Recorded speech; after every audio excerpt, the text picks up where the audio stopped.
I challenged ECOWAS when they were trying to mobilize the military to go and fight Burkina Faso, Mali, and Niger. Oh, we can have a coup. I said, help me understand something. France has had coups against these nations for centuries. When France is forcing these countries to deposit their bank reserves with France, that's a coup, an economic coup. President Tinubu, what have you done about this coup? You are sitting on the big boy chair now. Talk to me. What are you going to do about this coup? When France is making sure that all natural resources for these countries belong to France, that's a coup. What are you going to do about it, ECOWAS? These are coups. But somehow, we don't see them as coups because it's the white men doing it. If a black man was doing the same thing to another black man, oh, you know, they'll call them out in a heartbeat.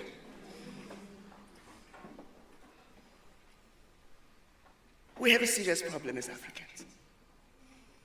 We don't even realize how sick we are with this disease. We are not just sick at home. We are not just sick in the doctor's waiting room. We are not just sick in the general ward in the hospital. We are in the intensive care. It's deep.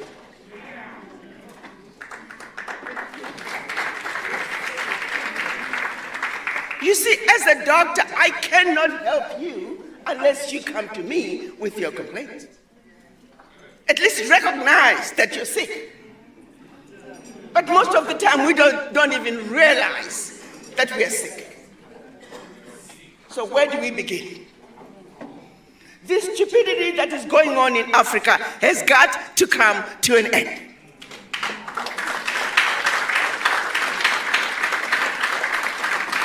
And you can't expect those who put us in positions of servitude to get us out. It's not going to happen. So the question is, when is the African going to wake up? The African is stupid in Africa. The African is stupid in America. The African is stupid in South America. The African is stupid in the Caribbean. Wherever you see us as black people, we do some of the most stupid things.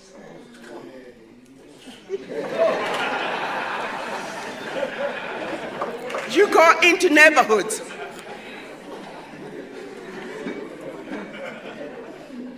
In America, where I've spent most of my time, look at the Mexicans.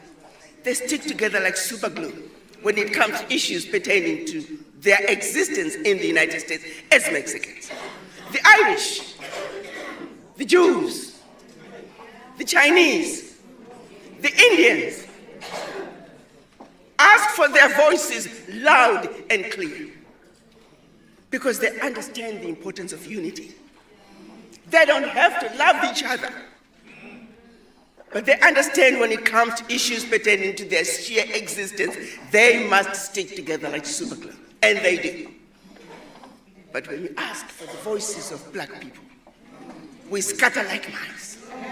We don't believe in each other. I was in Dallas and one Zimbabwean, I was asking, are there a lot of Zimbabweans who are you? No, I don't talk to Zimbabweans. I'm the only black person in my neighborhood, and she was so proud of it. I'm speaking to another friend, this time in Zimbabwe. She was so proud that her son cannot speak Shona, and that the son speaks English like a British. And she's telling me this with a certain level of pride. And that's the mother, which means the child is just as doomed.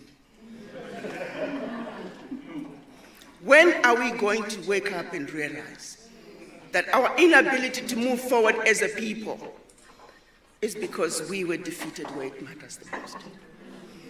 I'm so glad we're sitting here in an institution of higher learning.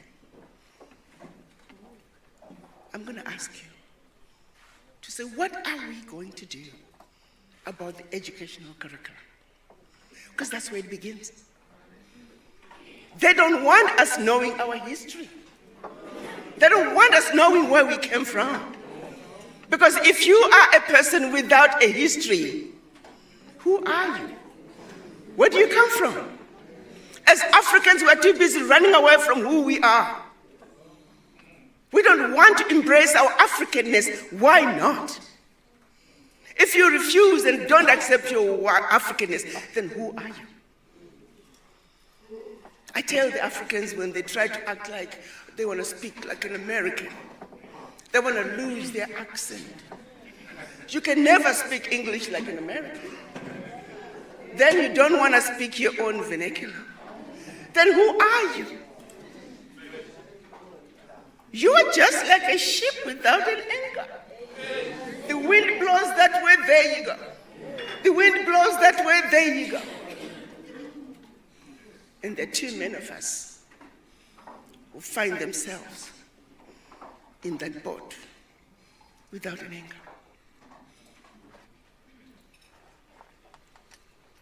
What's happening in Burkina Faso must be supported. What's happening in Mali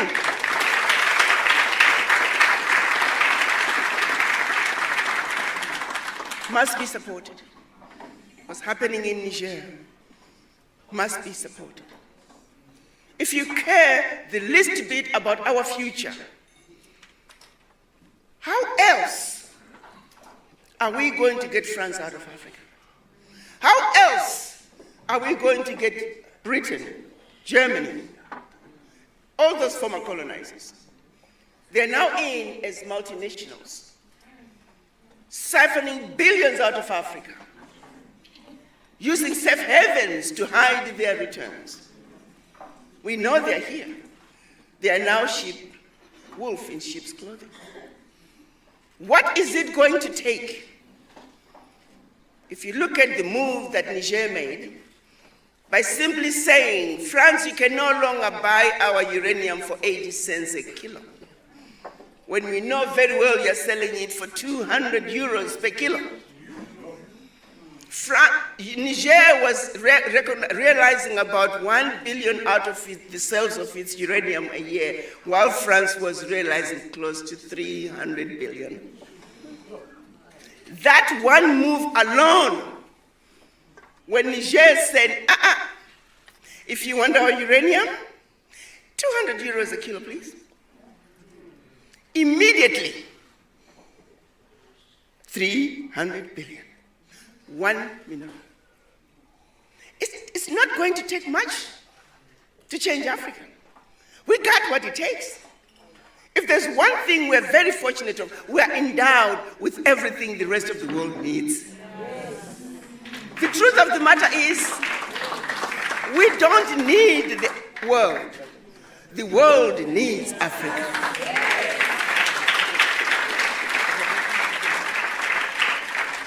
But do we really know that and believe in it and are ready to stand up and proclaim who we are? And let them know. But I've sat in meetings where I've seen ministers, America, can you help us with this? Europe, can you help us? Begging endlessly for something that we have. Whatever they are giving you is what they stole from us. And they are giving you peanuts. When are we going to stop being outsmarted by these people? They come smiling at you. They come to give you aid. You know very well that's your money. But we're so grateful. I once went to the World Bank. Ambassador, we have money for the African Union. Please, when the chairman comes. So the deputy chair came, and we went. They had $15 million for us. $15 million for the whole African Union. And here's the kicker. They were only going to give us 50% of that.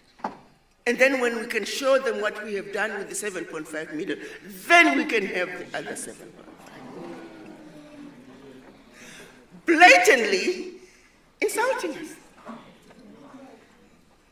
And I'm not supposed to say anything. I got my deputy chair, so I need to shut up. But I asked to go to the bathroom. And I called the chair. I said, could you please come down the hall?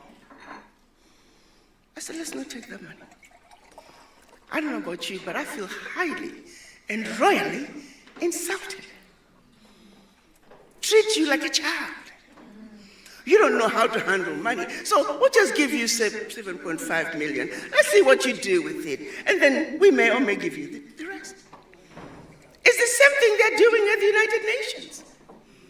When Africa is supposed to be at the UN Security Council as the 6th and 7th members of the UN Security Council. But you can't have veto power. So come on in, Africa. Oh, we got a kiddie chair over here for you. Sit over there, we got some cookies. Sit over there and be quiet while we take care of business. And we entertain them. Wow. What's wrong with us? What gives me hope is that we have a vibrant African youth who are saying enough is enough. We are not taking this anymore. This abuse has got to come to an end. The exploitation of the African continent has got to come to an end. The Berlin Conference must be dismantled.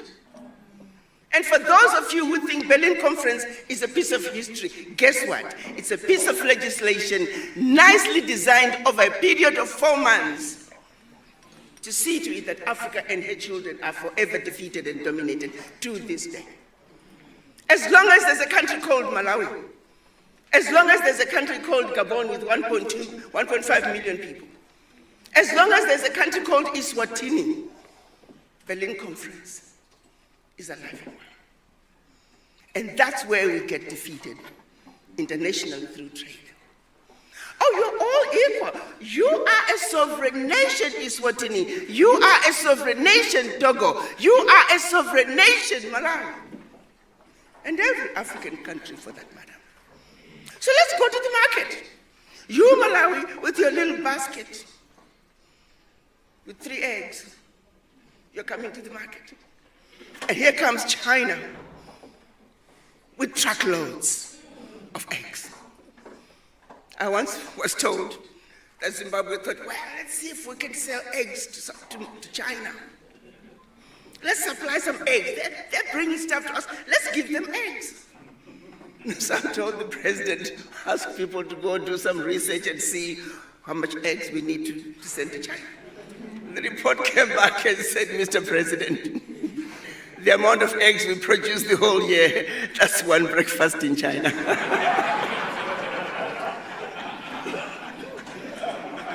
So you want Zimbabwe to go to the market with China and sell eggs? That's David and Goliath. And it was all by design. As long as we remain as the little-bitty economies that we are today, we are forever getting our rear ends kicked. The only way for Africa to survive is when we unite. A united Africa is a must, but it's going to take minds that are awoken, minds that understand the importance of unity, minds that are free of the legacy of colonization and the legacy of slavery. As we speak today, we're all sick from the disease. None of us is exempt. And that's a fact. I'm going to ask each and every one of you to have a serious conversation with the image in the mirror. And ask yourself why you feel the way you do. Why are you automatically afraid of those who don't look like you? Why do you feel defeated? Why are you afraid to speak up and stand your ground? Besides, you are the mothers and fathers of humanity. Without the black woman, without the black man, the rest of the world would not be. That's a fact.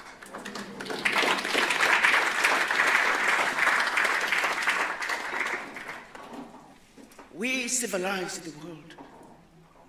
They came to Africa and stole everything that they never had. Came back with what they stole from us and made us believe that they gave it to us. Timbuktu. Egypt. The Greeks, when they needed to be trained, where were they sent? To Egypt. Because it was already there. We're already doing it. But they want the history to start from here, so we don't talk about what happened before. My brothers and sisters, we are inheritors of an amazing continent. South Africa is an amazing country. We have people like Nelson Mandela, Walter Sisulu, our very own president. People who suffered and sacrificed everything for this country to be free. Why are we trying to disrespect them and go back? South Africa should lead the way. Nigeria should lead the way. Kenya should lead the way. We have countries that should lead the way because they have what it takes to take Africa where Africa needs to be. But let me also add that the leaders cannot do it alone. I don't care what ideas President Zuma had. If we are not ready to implement those ideas and think he can do it as leadership alone, it's not going to work. I was discussing the issues of the quote-unquote coups in Burkina Faso, Niger, and Mali. One African said, but Ambassador, why do we have to do coups to change government? Why can't we just do like the Chinese do? I said, son, let me ask you one question. During the pandemic, the Chinese built a 10,000 square foot hospital bed in 1 week. Are you Africans ready to do that? The Chinese are willing to work non-stop to do what needs to be done for the sake of country, for the sake of nation. We're too greedy, too selfish to do that. I said, son, until you start having the mind of a Chinaman, you can never be like a Chinaman. We have some serious introspection to do. We have some serious thinking to do. We're not asking you to love each other. We simply understand. We want you to understand that while there is a certain level of camaraderie that exists in other races, there was a strategy put in place to make sure that we remain divided and conquered. Fear was intentionally instilled in us. So we will be forever fearful for nothing, but we're just afraid. There's another book I want to recommend to all of you. It's called The Making of a Slave, the Willie Lynch Letters. Willie Lynch was a slave owner from the Caribbean. He had come up with a way of training his slaves so they would remain submissive for generations to come. One of the ways was taking a black man, tie one leg on one horse facing that way, another leg on another horse facing that way, and he will hit the horses, and they would literally split the men apart. In front of his children, in front of his family, in front of other black people and other slaves. And he particularly wanted the pregnant women. Why? That would be passed on, that fear would be passed on to even the unborn child. So it is, over 400 years later, we almost underwent a genetic mutation of sheer stupidity. We were programmed to be afraid. We were programmed to almost be stupid and just do stupid things. The things that we tolerate, no man in any other country would tolerate. But we do. It's going to take all of you. The students, you are our future. We're counting on you. We're lost cause. I feel encouraged when we have young people like our moderator. Young people who are awoken. Young people who are saying we can no longer continue to be lied to anymore. We know the truth. Is South Africa ready? Is South Africa ready to lead the way? To stand up and say enough is enough? That we can no longer continue to be exploited. We can no longer continue to be treated as second-class citizens in our own land. The future is bright. If only we could understand that the power is in our hands. Yes, leadership has a lot of role to play, but we have a bigger role to play as citizens. Let's believe in ourselves. Let's stand up for what's right. Let's let the world know that we are the inheritors of the most amazing continent. But they can no longer continue to allow our resources, our inheritance, to fund the educational systems in their countries, to fund the healthcare systems in their countries, to fund the infrastructure development in their countries, while we are languishing in poverty. And they have the audacity to tell us that we're poor people. How dare they? Let me conclude by reading 3 quotes.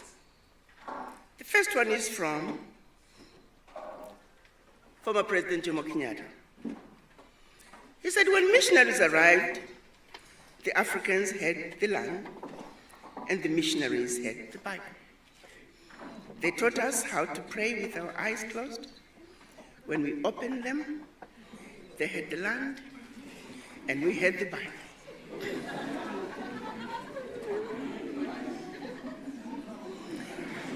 The next quote is from Marcus Garvey.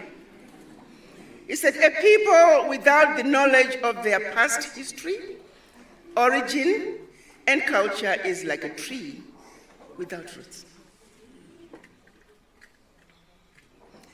And finally, Patrice Lumumba said, the day will come when history will speak.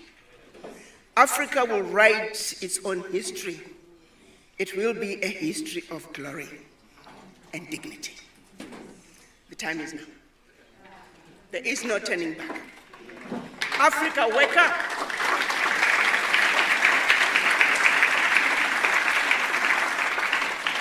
The issues of justice, equality, we understand them. Our ask as Africans is a simple one. We're simply asking that the world treats us the same way they would want to be treated. We are demanding a world that is just, a world that is fair, a world that is free of bigotry and hate. We're not asking the world to do anything that they would not want done unto them. So our ask is a very simple one. I need each and every one of you, after you've had a serious conversation with the image in the mirror, to stand up on top of the tallest mountain, look in the mirror, and tell the world that we are the proud, the beautiful, the intelligent, sophisticated, highly adaptable, and totally indestructible Africans. My name is Alkana Chombore, a proud mother of 5 and a grandmother of 7 and 2 on the way.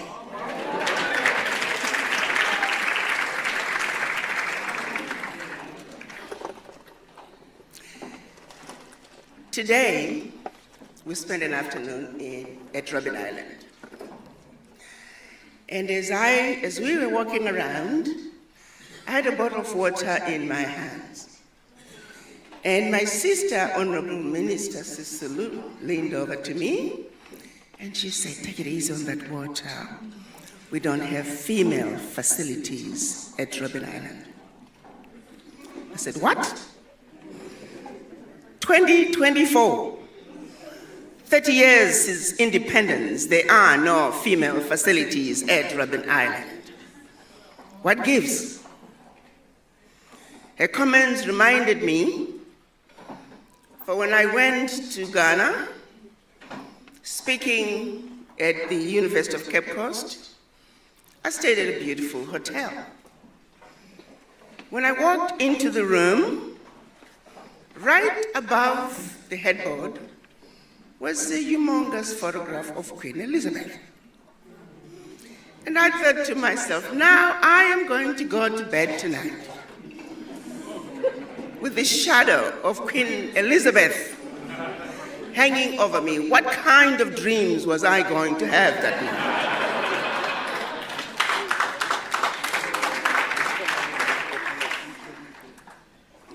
I nicely found time.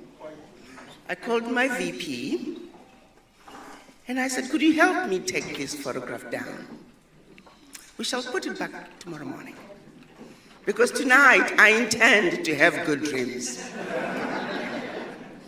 And I wondered why, since I was in Ghana, what kind of dreams I would have had I spent the night with the shadow of Nanaya Asandwa hanging over my head.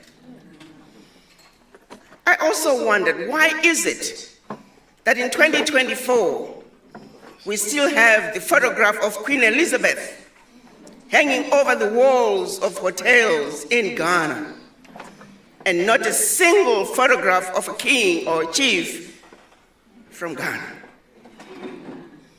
So it is the following morning, I opened my speech by simply wondering, why is it that the photograph of Nanaya Asantwa wasn't hanging in that room, and that the manager of the hotel was a friend and that we were going to have a conversation. Some little bird sent a little message. By the time I got to my room, there was a picture of a queen, a Ghanaian queen, hanging over my head.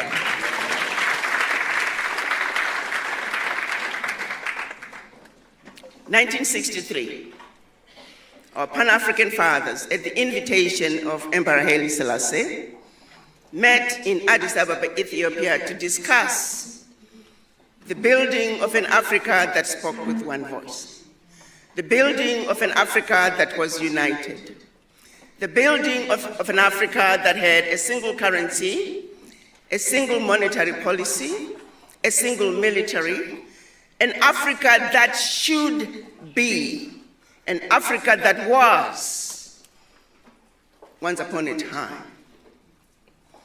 Unfortunately, when they met in 1963, NATO was in full force.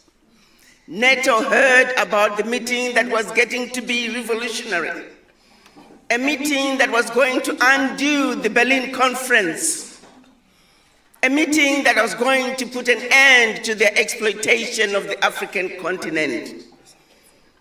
That meeting had to be disrupted.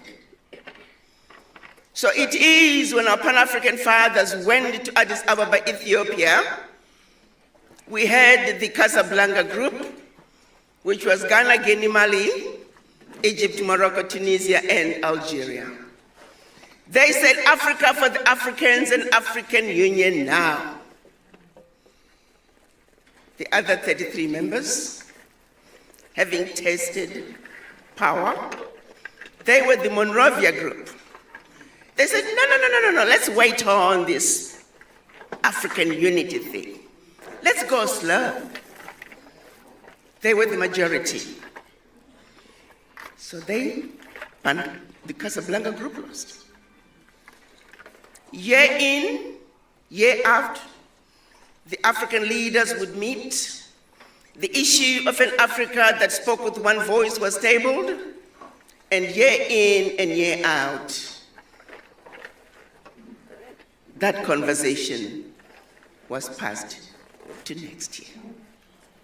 Fast forward 2024, we are still going slow at the African Union. The question is, our leadership is fully aware of the pillars of development Our leaders are fully aware of the enemies to Africa's development, and yet somehow they're incapable of addressing them. We know when it comes to West Africa, the document that African countries were made to sign as they attained their quote-unquote independence, the document that's labeled the Pact for the Continuation of Colonization.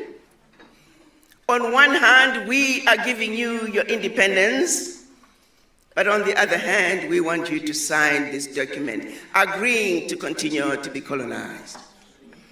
And if you choose not to sign this document, in my pocket, I have a gun that has your name. So it is that Guinea and Mali, they chose not to sign the document. History tells us that France moved into those countries, poured concrete into the sewage pipes, destroyed schools, hospitals, roads, anything that could be destroyed, they destroyed. Anything that they could pick up and take back with them to France, they took. According to President Mugabe, they even took the last pencil. This was done as a way of letting the other African countries know that should you refuse to sign this document, this was the fate that awaited you. Further down, we have more countries that tried to say, wait a minute, the Pact for the Continuation of Colonization is something that's not sustainable. You have to give up 85% at that time of your bank reserves, deposit them with France. Those funds, once gone, they're not coming back. All your minerals discovered and yet to be discovered belong to France, and French companies had the first right of refusal. Your language of instruction shall be French.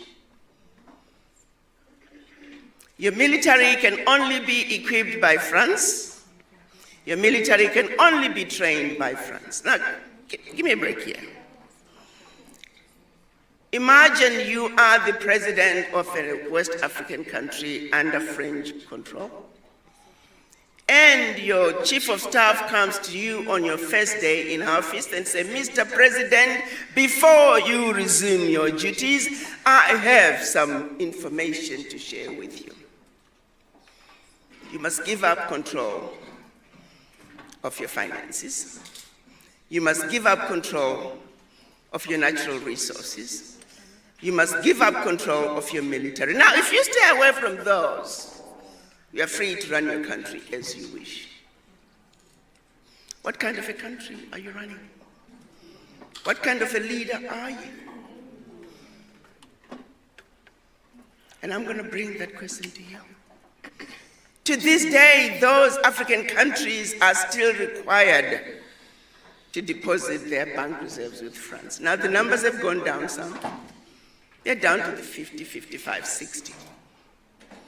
But by and large, with the exception of Burkina Faso, Niger, and Mali that said, France, pack your bags and go home. The rest of the African countries are still subjected and held to the Pact for the Continuation of Colonization. There are many other pacts and treaties that African countries were forced to sign that are still in place today. So enemy number one is the existence of pacts and treaties that we know they go against the development of Africa. But our leaders, for various reasons, and we know those who have tried to pull away, they've either been assassinated or exiled. So the realities are there, that if African leaders try to push back, there's some serious consequences. Hi guys, welcome back once again to my YouTube channel. I'm B-Boy. Remember, if it was for the first time you're coming across my video, don't forget to like this video, subscribe and share. Okay guys, in today's clip, I really hope you watch the full clip, and it's all from Mama Africa. They call him Mama Africa. They call her Mama Africa, Dr. Arikana, because of she is truly speak with one voice. She truly speak with the aim to unite Africans. And Dr. Arikana, she's known for fighting for the right of black people everywhere in Caribbean, in Africa. And she has really came out and said that it's high time African and Caribbean should wake up. It's really high time these African leaders and Caribbean leaders to wake up, to do what, or to support Burkina Faso, Niger, and what Mali is doing. We all know what's really happening in Burkina Faso, in Mali, and Niger, because the leaders in Burkina Faso, in Mali, and leader in Niger, they removed all colonial system in the country. Look at a country like Burkina Faso. I really love Burkina Faso because of they really have a very young president in Africa called Ibrahim Traore, and everyone love Ibrahim Traore for the good work he is doing for his people. He really knows what his people really want, and he has been able to convince his own people to love him, to respect him, so that at least they can do a better work to make a country grow in a better way, to make the economy of a country to be stable. And Dr. Arikana, she has really came out and said that we must support what's really happening in Burkina Faso. We must support what's really happening in Niger.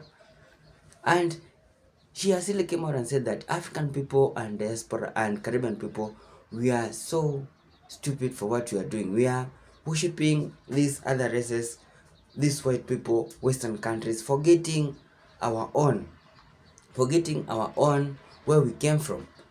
It's really high time we black people, we should unite together as one, because these people, they like to separate us so that they can lead us and oppress us. But it's really high time we unite together as one. We speak the same language. We hug one another like Indians do, white people do. When it's come to unity, these people really know how to unite together as one. But African, when it's come to unity, I really don't know what's really happening to our African people and Caribbean people. We don't love one another. And this is the thing that's really affecting us as a country. And this what's really affecting us as African and Caribbean. It's really high time we wake up, and we wake up from our comfort zone. We unite together as one. We speak the same language. We should start supporting one another like these Indian people do. Imagine if an Indian open a business, they support one another. White person, Chinese people. This is the reason why they will just continue coming to our countries and investing, leaving us poor. Look at Chinese, how they have invested a lot in Africa. Look at how Chinese, they have really invested a lot in Caribbean countries. And we should ask ourselves, why are these people doing this? We have our own money. We can sit down and support one another, and we do this business that they are doing. Look at if a government want to maybe build a road or do some project. Who are they calling? They call either white people, Indians, or Chinese people. They forget their own black people. This what really pisses us off. Black people, we don't know how to unite together as one. Black people, we don't know how to support one another, and this thing will really affect us a lot. It's really high time we wake up from our comfort zone. We see what's really happening, because this is a new generation, and all leaders should watch this clip, because Dr. Arikana, the mother of Africa, she's really talking the truth. We should support what's really happening in Burkina Faso. Let me tell you, in coming 5 years, everyone will want to go to Burkina Faso to experience how this country has changed economically, infrastructurally, because of Ibrahim Traore. She is using all the resources of his country to make or to improve Burkina Faso. He removed all colonial system, France, in Burkina Faso, because they were taking advantage of Burkina Faso. They were taking advantage of the resources of Burkina Faso, whereby they left the people of Burkina Faso being poor, and they really just took their own resources. But since when President Ibrahim Traore took a seat, we have all seen how this country has really changed. We have all seen how President Ibrahim Traore is doing a lot of projects. Look at a country like Niger. Look at a mile. And I would really like all African countries to do the same, like, or to support what these three countries are doing. Also Caribbean, any country that has black people, we should wake up. It's really high time for African countries and Caribbean countries to wake up, to see what's really happening in our own country. Because if you continue like this, we'll just continue supporting these people, making them rich, whereas we will remain to be among the poorest people, among poorest countries in the world. Africa is ranked among the poorest continent in the world. Even Caribbean is ranked so. Why? Because they are all black continent, and we should change this narrative. Look at a country like Jamaica. Chinese, they have really taken over everywhere. Come to Africa, Chinese, they are all over. White people, they are all over, investing in our own resources. It's really high time we wake up as African people, we wake up as black people. And one thing is, we support one another. Unity is the most thing we should do. Support one another. Let us speak the same language. I really wonder why Africa is one continent, but if you want to visit from maybe a country like Kenya to go to Uganda or Tanzania, you need a visa. Why? This really shows, or this is just a way of dividing us. African, if you want to travel, they should keep African is a free country. You can go wherever you want, but if you don't have a visa, you can't travel to any other African country. Same to Caribbean. We should unite together as one. We speak the same language and we'll be stronger. Let us support and protect Dr. Arikana. Let us support Ibrahim Traore, protect them. Let us pray for them so that at least they can keep us teaching and teach our children what's really happening in this current world. We have started working up. We started opening our eyes. Let us do what is right to support African and Caribbean. So guys, if it was for the first time you come across my video, don't forget to like this video, subscribe and share. Thank you so much for your time. May God bless you. One love.